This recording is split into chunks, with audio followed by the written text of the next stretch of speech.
Both of these players were knocked out by Hughes. It was in the winners semifinals for Kyna, and then one set later in the winners finals. But we're not on the winner's side of the bracket, Duke. We're on the elimination finals side. Winner here moves on to fight Hughes. The loser has to go home with that bronze medal, and neither of these players want that bronze around their neck. They both want to continue on. They both want a chance at that gold, but right now, they're fighting it out. Axe v Axe. Both of them have had explosive Axe moments. Yeah, we're going to get some nasty Axe gameplay in this set.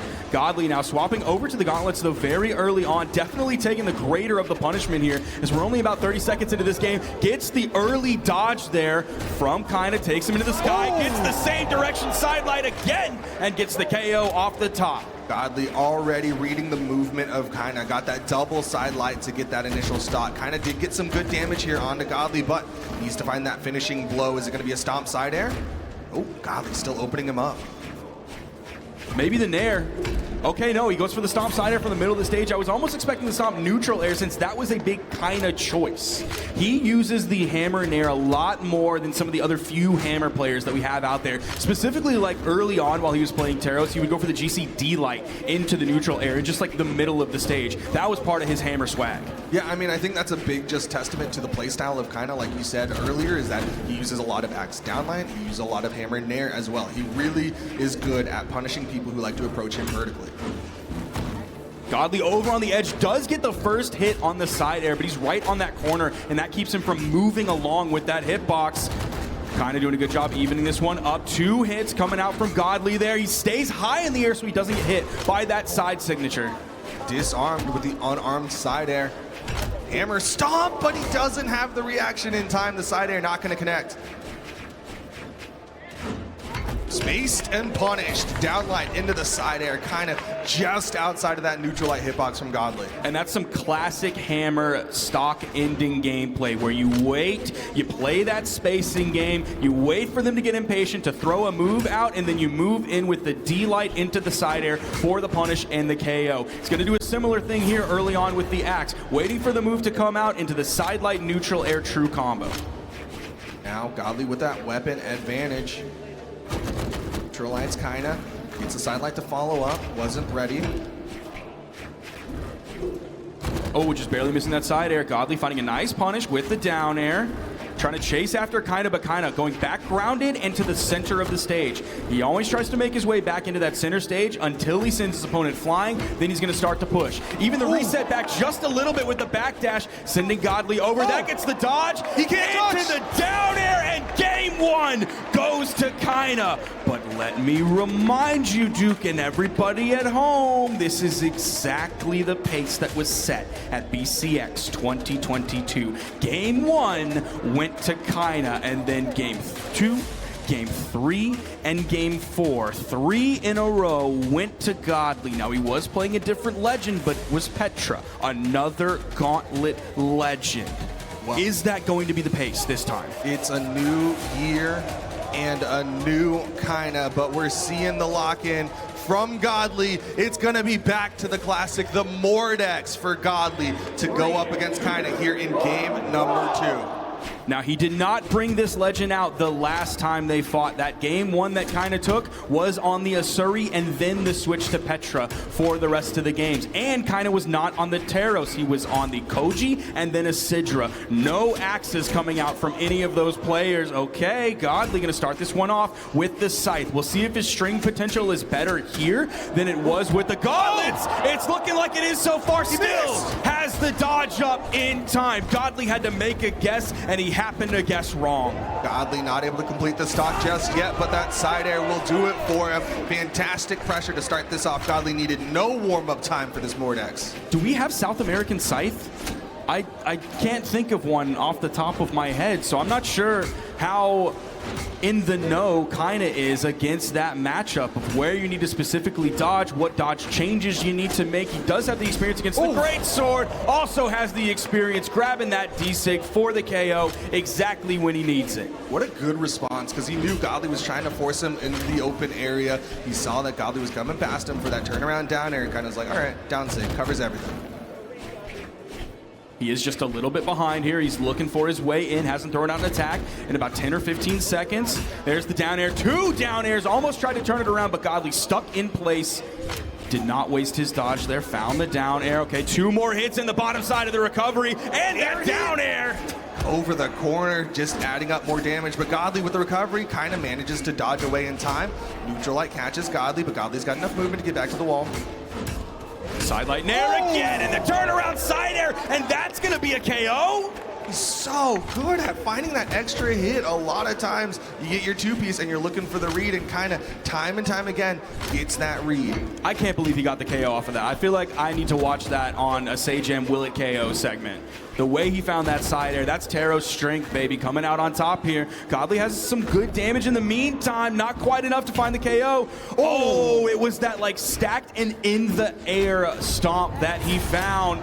There is the stock, just about 50 damage on this final stock of Godly. He has the scythe in hand. He can turn this lead around in just a second. It punishes the weapon pickup, but kind of stays low. Godly was reading high with that jump nair. Nice side air this time. Ooh, Kyna is struggling against this scythe from Godly. The momentum is in his favor. He whiffs an axe move. He's going to take at least 1 hit from Godly, if not more than that. Ooh, switching over to the hammer. Did not want to play that axe game against Godly anymore. Now he's going for the vertical, goes for the recovery there. He's bringing a lot of movement, but Godly catches the landing, and Godly gets himself on the board. Game 2 goes to Godly, and we are seeing an exact copy, at least so far, of the pace when they fought at BCX 2022. Let me repeat again. Game 1 went to Kyna. Game 2, 3, and 4 went to Godly. Does Kyna have what it takes? There is no legend swap here. He's going to have to find something to deal with this scythe from Godly. We'll see what it's gonna be. Kyna, of all people, has handled a lot of scythes, specifically at the Royales. Time and time again, I've been like, you know, Taros can struggle a little bit against the scythes out there, and then he tends to prove me wrong. Like we talked about against Sandstorm, he beat out Sandstorm's Mirage at a previous Royale. He's getting the better of the damage fight so far here. Now, one thing he's doing with Scythe here, compared to what he was doing against the Greatsword, is we are seeing him dodge more after getting hit the first time, rather than just like fast falling down or jumping away. So those dodges are really going to come in handy for him. Stomp into the side light. If he's able to dodge in the right direction, make the right guesses, completely end those scythe strings, then when Godly goes over to the gauntlets, Kyna's able to use some of that range, use those large hitboxes that both of his weapons have to get the lead. Kyna already adding up extra damage, about to lap Godly here, but Godly finding some good damage in response. Downlight not going to hit. Kyna able to drift to that wall. Now, there was a lot of in-air movement economy burned for both of them, so Kyna couldn't really chase after that whiff happened. He had to just get over to the wall to reset his jumps. There's the down air sending over into the corner. Oh, he goes for that recovery, just barely makes contact with it. Threw it out almost instantly. First stock gone, but Godly has about 100 damage on this stock. He's got to be careful, so he's going to go over to the side. Such a crucial play from Kyna to burn a jump instead to an exhausted recovery. Now he's going in unarmed onto Godly. Now he's got the hammer. Side sig gonna whiff, but Godly with a soft punish. That side light not gonna do much. Stomp side air, and Kyna is up big.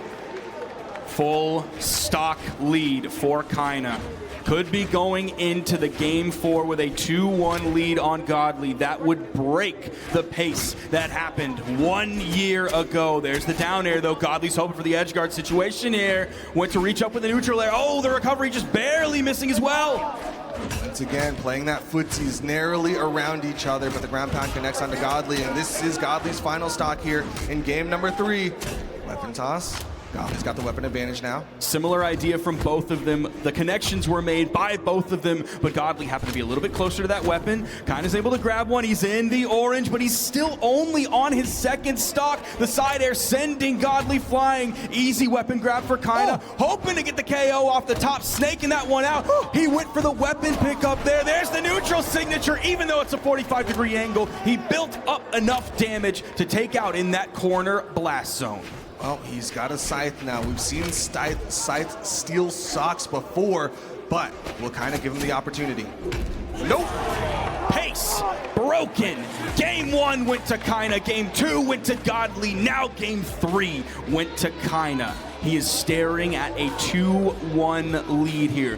3 stocks, 1 game can separate him from the grand finals and a chance to fight Hughes in grands. All South American 1v1 grand finals for BCX 2023 would be monumental, as it looks like it's going to be a Chun-Li lock-in for Godly for game number 4. Hoping that spear will give him some range, hoping he can use that signature kit maybe a little bit more freely than he did while he was playing the Mordex. Saw that the Scythe wasn't working too hot for him. He does like those gauntlets. Most of his character picks so far have been some sort of gauntlet legend. Now he's hoping this is the one to get it to game number 5. He's stuck on the Chun-Li, and here comes Kyna. Now, it is a little bit interesting given the damage split for Godly from last game. He only did 88 damage on the gauntlets compared to the 250 on his Scythe. So there's more than just the weapon, specifically with the gauntlets, that he wants here. Of course, it's going to be that signature kit, could be the stat line, and of course, could be that spear. But he's getting handled early on in this game. There's the D-Light. I was expecting yet another neutral light to come out from Kyna. Barely misses that side light and gets punished just a little bit for it.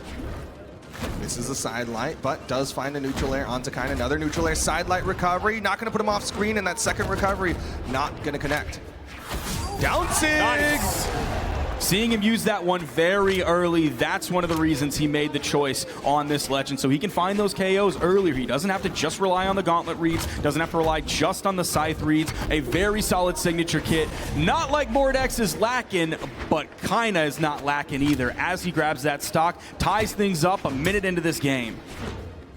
Now he's got that weapon advantage. Godly picks up the gauntlets, but Kyna able to avoid that neutral air. Once again, playing that footsies game. Godly gets in with the side air.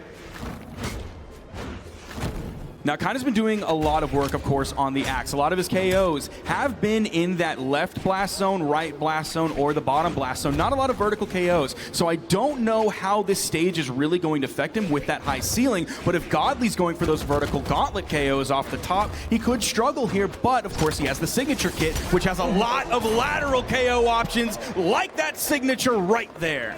Caught the jump from Kyna, got him with that neutral signature, and like you said, lots of horizontal launch. Godly now able to work on Kyna's final stock here in game number 4, but Kyna with the corner guard. Still throwing out those stomps over on that corner. Godly was able to get through, find the punish with the lead, but the down air still had enough damage on it, still had enough force on it to take off the top. That high ceiling, not a struggle here for Kyna to find KOs with. Light from Godly. Could be his tournament stock here. 2 pieces, Kyna comes back down, the dare into the nair. I love that that first dare that Kyna found, Godly didn't dodge immediately. He went for the neutral air because he knew a second down air was coming. That has been a constant for Kyna when he finds the down airs in those positions. It's down air, wait for the dodge, the iframes are gone into the second down air. A lot of damage being added up here, but it's on both sides, Duke. This is Godly's tournament stock right now. He needs to survive. Narrowly gets that wall touch, but that's a hammer for Kyna. He's looking for the one stomp that he needs, and he gets it! We got a South American Grand Finals! Godly is going home with the bronze medal! Kyna took down his demons from last BCX. That was the one thing that I was really looking at, was that choke. The pressure was on and Kyna folded, but that was a year ago, and I said it earlier on the pre-show.